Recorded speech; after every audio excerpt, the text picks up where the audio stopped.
ये मैंने देखा कि ये तो बहुत बड़ी ब्लंडर मिस्टेक करते हैं। कई बार डेडलाइंस भी क्रॉस कर जाते हैं, आपको लगता है कि सेटिस्फैक्शन नहीं होता कि नहीं अभी और करना है, इसको प्रॉपर करना है। ये आपको सीखना है कि कब मैनेज करना है, कितना मैनेज करना है और कैसे करना है। क्या हम इसको ऑटोमेट भी कर सकते हैं क्या?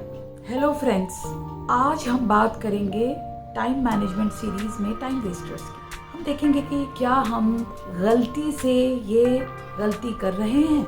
नंबर 1 टाइम वेस्टर है सोशल मीडिया पे बहुत ज्यादा वक्त बिताना। तो मैं आपसे कुछ सवाल पूछूंगी और हम चेक करेंगे कि क्या ऐसा हो रहा है कि आप सोशल मीडिया पे जाते हैं और स्क्रॉल करते वक्त आप समय का ध्यान ही नहीं रख पाते हैं। क्या ऐसा हो रहा है कि सोशल मीडिया नोटिफिकेशन कितने बार आपका ध्यान, आपकी प्रोडक्टिविटी से आपको बाधित कर देती है। क्या आप जानते हैं कि आपके व्यवसाय के अलावा आप सोशल मीडिया पे कितने घंटे बिताते हैं। दूसरा टाइम वेस्टर हम देखते हैं, ये है देर से उठना और रात को देर से सोना। तो क्या आप महसूस करते हैं कि रात में नींद नहीं आती है या बहुत सारे थॉट्स आते हैं सोते वक्त, तो प्रॉपर नींद नहीं आती है। क्या आपको लगता है कि नींद सवेरे पूरी नहीं होने से या सवेरे जब आप उठते हैं तो एंग्जाइटी, एंग्शियस उठने से आप अपना उस स्पीड से, उस फोकस से काम नहीं कर पाते हैं? ये मेरा आपसे सवाल है। क्या आपको ये लगता है कि देर से उठने से आपका जो एक प्रोडक्टिव पीरियड है सवेरे का, वो आपको एग्जीक्यूट करना मुश्किल हो रहा है? तीसरा टाइम वेस्टर बहुत ज्यादा सोचना और काम को टालना देखा गया है। मैं जो भी आपसे अभी बात कर रही हूँ वो सर्वे के जो टॉप हैं, वो उन चीज़ों को आपसे शेयर कर रही हूँ। तो आप मुझे बताइए कि क्या आपको लग रहा है कि ये आपके साथ ऐसा हो रहा है। तो मैं अब आपसे सवाल पूछूंगी कि क्या आप ज़्यादा कुछ चीज़ों पे, ज़्यादा निर्णय लेने पे, डिसीजन लेने पे ज़्यादा सोचते हैं या उन कार्यों को टालते हैं जो आपके व्यवसाय को आगे बढ़ा सकते हैं। मतलब आपको पता है लेकिन टाल रहे हैं। क्यों टाल रहे हैं वो हम बाद में देखेंगे। हम स्टक हो जाते हैं, फ्रीज हो जाते हैं। क्या करें, कैसे करें, कब करें, कितना समय बर्बाद होता है ये चेक करने में के लिए कि क्या ज़रूरी है हमारे टास्क लिस्ट में, और क्या हम अपना वो विश्लेषण कर पाते हैं प्रोडक्टिविटी का कि हम प्रॉपरली काम कर रहे हैं। चेक करते हैं। चौथा कारण जो आपके लिए है, आपको देखना है अभी मेरे साथ हम चेक कर रहे हैं, वो है मल्टीटास्क। एक समय पे कई काम करना, जिसके लिए ह्यूमन बीइंग बना ही नहीं है। कई काम हम कर पाते हैं मल्टीटास्किंग, यस, गाड़ी चलाना, लेकिन उसमें हमारी महारत ही आ चुकी है। वो हमारा वे ऑफ बीइंग बन गया है, हमारी आदत बन गया है। क्या एक साथ आप कई काम कर रहे हैं और उनमें से कई कामों को हम कोशिश कर रहे हैं कि बहुत अच्छे से नहीं कर पा रहे हैं, परफेक्टली नहीं कर पा रहे हैं? क्या मल्टीटास्किंग की वजह से आपको लग रहा है कि बहुत गलतियां हो रही हैं और काम दोबारा करना पड़ रहा है? क्या कार्यों के बीच में आपको स्विच करते हैं, कभी इस काम को छोड़ देते हैं, यहाँ हो जाते हैं, उसकी वजह से कार्य आपके स्लो हो रहे हैं? चेक करते हैं। पांचवा कारण टाइम वेस्ट करने का है एक काम पर बैठे रहने का और उसको बहुत परफेक्टली एग्जीक्यूट करने का, परफेक्शनिज्म से करने का। तो मेरा आपसे सवाल है, क्या आप एक काम को पूरा करने के बजाय और आगे बढ़ने के बजाय उसमें पूरी तरह से लग जाते हैं, ज़्यादा समय लगाते हैं? कितनी बार पूर्णता की, पूरा प्रॉपर कंप्लीट की खोज के लिए आप कई बार डेडलाइंस भी क्रॉस कर जाते हैं, आपको लगता है कि सेटिस्फैक्शन नहीं होता कि नहीं अभी और करना है, इसको प्रॉपर करना है। क्या हर काम को सही तरीके के करने से आपका जुनून आपको और अधिक हासिल करने से रोक रहा है? ये 5 कारण अभी हम लिस्ट बनाते हैं, हम देखते हैं कि क्या हम ये कर रहे हैं और फिर हम देखते हैं अब बाकी 5 कारण और क्या है। नंबर 6 टाइम वेस्टर है सब कुछ खुद करना। तो मैं आपसे सवाल करूंगी, क्या आप ओवरवेल्म फील करते हैं? जैसे आप हैंडल करने की कोशिश कर रहे हैं सारे एस्पेक्ट आपके बिजनेस के खुद से। कैसा लगता है आपको, कैसा महसूस करते हैं? कितना टाइम आप देते हैं अगर आप किसी को डेलीगेट करते हैं इस टास्क को, किसी टीम को? क्या आप बर्नआउट फील करते हैं या रिड्यूस प्रोडक्टिविटी फील करते हैं? सब काम जब आपको ही करना है, आपकी जिम्मेदारी है, ए से लेके पूरा जेड तक। दूसरा और टाइम वेस्टर, जो 7वां टाइम वेस्टर है, वो है मीटिंग्स। कि आपकी कई मीटिंग्स बहुत अनप्रोडक्टिव होती हैं, ज़्यादातर मीटिंग्स बहुत टाइम ले लेती हैं। तो इसका भी तरीका है कि हम कॉल पे इसको क्या रिजॉल्व कर सकते हैं, क्या ईमेल पे रिजॉल्व कर सकते हैं? मेरा आपसे सवाल है एकदम से मीटिंग पे आने के लिए।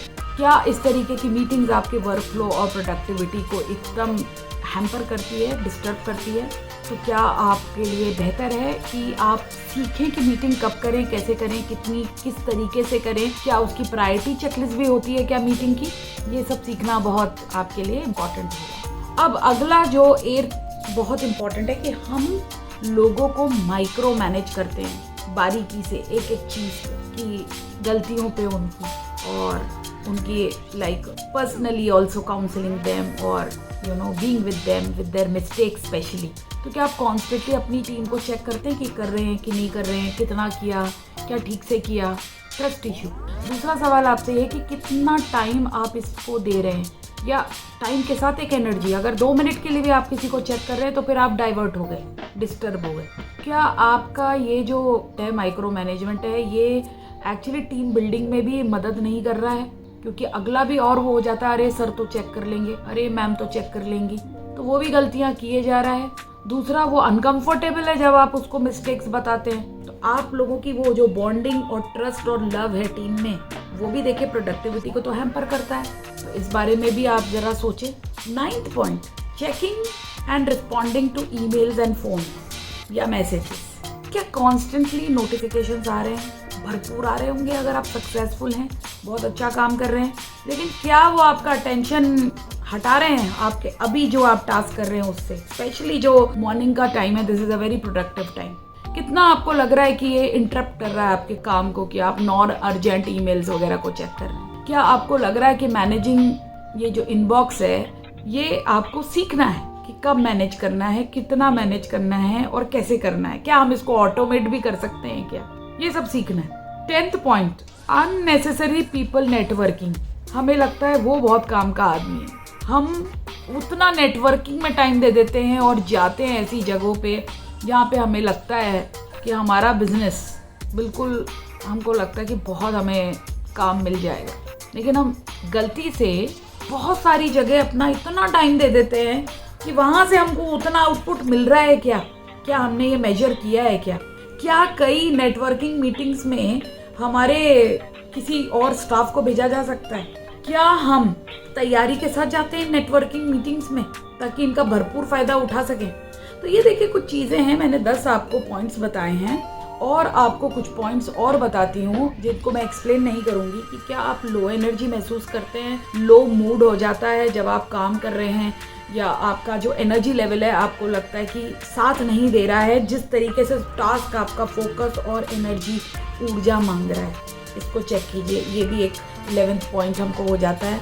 क्या टास्क को मिक्स कर देते हैं? जैसे कई लोग, बहुत बड़ी गलती मेरे साथ जिन लोगों ने काम किया, मैंने ये देखा कि वो प्लानिंग भी कर रहे हैं और साथ साथ एग्जीक्यूट भी कर रहे हैं, बल्कि इन दोनों के डिफरेंट, दोनों ब्रेन सेट जो है, दिमागी क्षमता जो है, जो दिमागी कार्य शैली है, वो बिल्कुल डिफरेंट होती है जब हम कार्य एग्जीक्यूट करते हैं और जब हम काम को प्लान करते हैं। तो ये मैंने देखा कि ये तो बहुत बड़ी ब्लंडर मिस्टेक करते हैं, तो हम इसको एक बार चेक करें।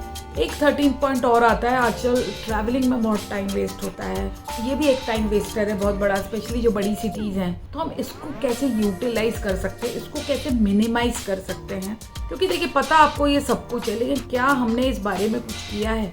ये बहुत बड़ा मेरा सवाल है।